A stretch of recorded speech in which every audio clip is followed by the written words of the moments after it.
السلام علیکم ورحمۃ اللہ وبرکاتہ۔ یہ دیکھو مدینہ شریف میں آج سورج گرہن لگا ہوا ہے، 8:30 بجنے والے ہیں اور 29 شوال ہے۔ حضور نبی کریم صلی اللہ علیہ وسلم کے دور میں بھی ایک دفعہ سورج گرہن لگا تھا، اس دن بھی 29 شوال تھی، آج بھی 29 شوال ہے۔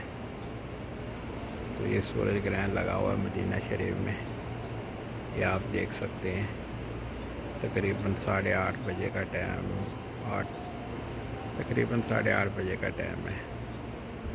تو ابھی یعنی اندھیرا تھوڑا تھوڑا ہو رہا ہے، تقریباً 61% لگے گا۔ حضور نبی کریم صلی اللہ علیہ وسلم کے ٹائم جب لگا تھا تو 79% تھا، آج 61% ہے۔ اس دن بھی 29 شوال تھی، آج بھی 29 شوال ہے۔ وہی دن آ گیا پھر بعد میں۔ السلام علیکم ورحمۃ اللہ۔